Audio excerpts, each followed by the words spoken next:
Ya, kotong di kampung ini paling pernah saja lah kopra-kopra biasa kita buat, tapi sabutnya kita bakar, tempurnya kita buang, kita bakar juga. Jadi itu yang setelah kotong belajar dari teman, belajar minta pengalaman dari teman-teman, oh ternyata kesebut sehingga tempurung kita tidak, tempurung jadi uang, sabutnya jadi uang, kopranya jadi uang, sedikit lagi mungkin airnya juga kita bisa buat untuk jadi uang.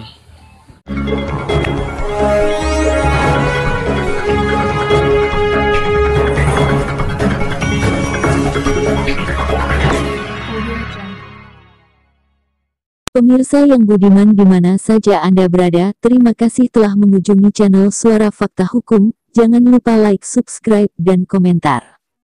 Berawal dari rasa peduli terhadap petani kelapa yang ada di Kecamatan Amarasi, membuat Maxen Betty, salah satu pengusaha asal Amarasi Selatan, membuka pengolahan buah kelapa untuk menjadi produk bernilai ekonomi.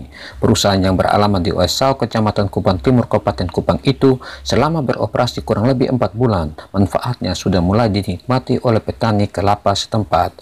Hal tersebut dibuktikan dengan semakin banyak petani yang menjual buah kelapa secara langsung kepada perusahaan. Maxen Betty saat ditemui Suara Fakta Hukum Senin 3 Agustus 2020 mengatakan salah satu tujuan dari membuka usaha tersebut adalah untuk membantu masyarakat petani, terutama membeli hasil panen kelapa mereka, sekaligus menciptakan lapangan kerja. Guna mengetahui seperti apa usaha tersebut, ada baiknya simak wawancara kami bersama Maxen Betty berikut ini. Bisa menjelaskan terkait dengan usaha tersebut? Baik, terima kasih. Mungkin sebelum itu saya memperkenalkan diri dulu. Nama saya Maxen Betty dari Amarasi Selatan, dan di sini kami berpikir untuk mencari solusi bagaimana caranya kita bisa meningkatkan hasil bumi yang kita miliki di seluruh Amarasi terkait terkhusus itu kelapa. Dari tahun ke tahun kan tahunnya cuman kelapa itu dijual, dikupas dan dijual gitu aja ke pasar, harganya juga enggak seberapa. Jadi kita berpikir bahwa kalau dengan adanya kita buat, kita olah, kita bisa olah menjadi satu bahan baku seperti kopra putih, misal kata yang sekarang kami lagi buat.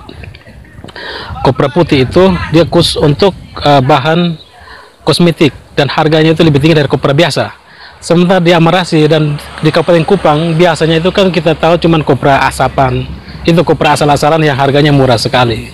Maka kita buat kopra putih dengan tujuan untuk meningkatkan harga, meningkatkan penghasilan, sumber penghasilan khusus orang Amarasi ini. Kelapa salah satu sumber yang sangat besar di Amarasi sini. Maka kotong buat ini. Karena dari kopra saja, jadi kopra putih itu dia dapat 2 harga. Kopra putih super sama kopra putih biasa. Kalau kopra putih super itu kita ekspor keluar, sementara kopra putih yang biasa kita ke dalam negeri. Lalu kalau kulitnya itu kulit seperti yang kita lihat di belakang sini, itu kita olah menjadi 2 bahan baku, kokopit sama koko fiber. Itu yang kita akan olah. Kita sebentar menunggu mesinnya, mungkin sekitar 2 bulan ke depan mesin sudah ada yang kita akan olah. Dan tempurung dari kelapa ini juga, tempurung yang sekarang ada di sebelah sana itu kita buat menjadi arang aktif dan briket, arang briket untuk kita ekspor keluar juga. Sehingga dari situ satu buah kelapa itu nilainya itu lumayan kalau kita mau olah. Nah, sementara kami buat ini, salah satunya itu untuk meningkatkan itu, dan selama ini yang hasil terbuang-buang di sana, bisa kata kulit kelapa, tempurung kelapa yang terbuang-buang, hasilnya duit sebenarnya, tapi karena kita tidak mengerti, akhirnya dibuang-buang saja, padahal kita butuh uang. Kita orang Amarasi ini banyak hasil tapi kita tidak mengerti, maka kita bangun ini untuk bisa mengangkat itu nilai perekonomian, dan masyarakat Amarasi terkhusus itu perekonomian bisa meningkat. Lalu yang kedua, kita bisa menciptakan lapangan kerja bagi adik-adik kita yang mungkin tidak ada kerjaan, ya kita kasih kerjaan dengan harga standar gaji yang lumayan lah di sini. Sejak kapan usaha ini mulai berjalan? Usaha ini kita mulai rintis baru berjalan sekitar 3 bulan, Pak. 3 bulan berjalan, belum terlalu lancar, tapi kami target bahwa dia akan berjalan normalnya di 6 bulan ke depan.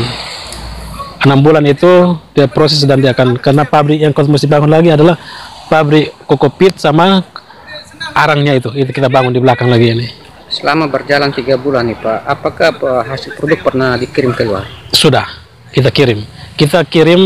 Jadi di sini kotong kirimnya itu kopra biasa yang kayak sekarang ada di belakang ini, kelapa bulat sama kopra super. Itu yang kita kirim. Kita sudah kirim. Bahan baku kelapa yang ada selain dari Amarasi, apakah ada dari tempat lain yang masuk ke? Iya, ada. Memang kita start itu karena pas kita di Sumbu jalan keluarnya Amarasi, sehingga awalnya kita dari Amarasi masuk, tapi dengan adanya berjalan waktu dari sekitaran Kabupaten Kupang sini, Fatuleu, Takari, bahkan sampai Malaka juga tadi pagi antar. Ini yang sekarang kita ini, dan ketemu tujuannya itu kalau bisa mungkin ke depannya itu seluruh Kabupaten Kupang bahkan daratan timur. Untuk mendapatkan bahan baku kelapa, apakah ada orang yang mengumpul di tempat-tempat tertentu Pak? Ada. Kita punya agen-agen yang sekarang kita pakai, beberapa agen yang misal kata di Amarasi ada 3 agen. Mereka ambil langsung dari petani, kita terima di sini, dan harga agen dan harga di sana juga tidak terlalu beda jauh, artinya sama-sama menguntungkan lah. Jadi kita terima dari agen, kita tidak turun langsung ke bawah. Apa himbauan Bapak kepada masyarakat, khususnya petani kelapa yang berada di Kabupaten Kupang, supaya memanfaatkan peluang yang ada dengan baik? Baik, terima kasih. Kalau dari kami sangat mengharapkan, pertama, kelapa itu jangan sampai ditebang. Itu pesan yang paling pertama, karena yang kita lihat sementara sekarang ini kelapa ini orang suka sekali mau tebang kelapa, padahal kalau kita mau lihat kelapa itu nilainya itu bukan main. 1 pohon kelapa saja dia banyak menghasilkan uang. Contoh sabut kelapanya itu bisa 2 harga, tempurungnya bisa 2 harga, daging kelapanya bisa 3 harga, kelapa buahnya, lalu lidinya itu bisa dibuat untuk sapu. Maka saya pikir untuk Amarasi lebih baik kelapa itu jangan dimusnahkan, bahkan harus nanam banyak. Dan saya berharap supaya kami berharap supaya kalau bisa seluruh Amarasi itu kelapanya jangan dibuang kemana-mana, dibuang ke sini, karena semua ada nilainya. Mau dari tempurung, sabut sampai buahnya itu kita terima di sini. Bapak adalah salah satu putra asli dari Amarasi, khusus Kabupaten Kupang. Apa yang membuat Bapak tertarik membuka usaha di tempat ini? Yang paling pertama itu kita melihat sumber bahan bakunya. Kita kaya dengan bahan baku tersebut. Namun dari tahun ke tahun itu tidak ada pembudidayaan dan pemberdayaan yang efektif, sehingga terkesan tidak begitu bermanfaat. Padahal manfaatnya luar biasa, dan kita kaya sebenarnya, tapi kita tidak mengerti. Maka kita buat ini untuk mungkin mahasiswa bisa studi banding, untuk lebih mengenal, dan kita mengedukasikan ke masyarakat supaya masyarakat itu lebih mengerti dan tidak membuang-buang hasil yang ada di sana. Selain Bapak sebagai pengusaha, apa Bapak menggandeng dengan pengusaha lain untuk mengembangkan usaha ini? Belum. Ya, kita sendiri masih. Terkait dengan pemerintah setempat, pemerintah provinsi maupun pemerintah Kabupaten Kupang, apa harapan Bapak supaya mereka tuh bisa mendukung usaha Bapak di tempat ini? Harapan kami adalah pemerintah Kabupaten Kupang, terkhusus Kabupaten Kupang, bisa melihat dan membantu kami lah. Kami baru mulai dan dengan modal seadanya, jadi mungkin ya harapan kami kalau dari kabupaten mungkin bisa bantu kami lah untuk menambah modal usaha. Terkait dengan tenaga kerja, saat ini berapa tenaga kerja yang bekerja di tempat Bapak? Tenaga kerja yang ada di sini karyawan 7 orang, dan staff 7 orang, karyawannya itu 17. Karyawan 17 orang. Itu rekrut dari mana saja? Dari Amarasi dan sekitar. Apakah mereka harus memiliki? Oh ya. Ya, jadi kita membuka lapangan kerja, kita buka lowongan, jadi kita tidak pilih-pilih. Siapa saja yang berminat datang dan kita layak kita terima. Apakah harus mempunyai keahlian khusus? Karena ini kerja kan butuh ahli juga ya. Ya, Kalau untuk karyawan ya sekurang-kurangnya kita training 1 minggu, kita kasih training. Jadi kita lihat kecekatan dia, kerjanya, apakah dia mampu untuk berproduktif atau tidak. Dia bisa tidak, dia bisa ini, tidak. Kalau dia tidak bisa, dalam 1 minggu kita bayar dia dan kita berhentikan dia. Kita cari yang bisa. Kalau untuk tenaga ahli macam karyawan, staffnya itu yang kita uji, kita tes. Ini sangat menarik, Pak. Sebelum Bapak membuka usaha, apa Bapak punya pengalaman terkait dengan usaha ini? Pengalaman ya tidak juga, hanya ya kotong di kampung ini paling pernah sajalah kopra-kopra biasa kita buat, tapi sabutnya kita bakar, tempurnya kita buang, kita bakar juga. Jadi itu yang setelah kotong belajar dari teman, belajar minta pengalaman dari teman-teman, oh ternyata buat sehingga tempurung kita tidak, tempurung jadi uang, sabutnya jadi uang, kopranya jadi uang, sedikit lagi mungkin airnya juga kita bisa buat untuk jadi uang, gitu Pak. Kedepannya Pak, apa Bapak punya berpikir setelah di Kabupaten Kupang ini kedepannya, andai kan dia berhasil, apakah berpikir untuk mengembangkan ke tempat lain?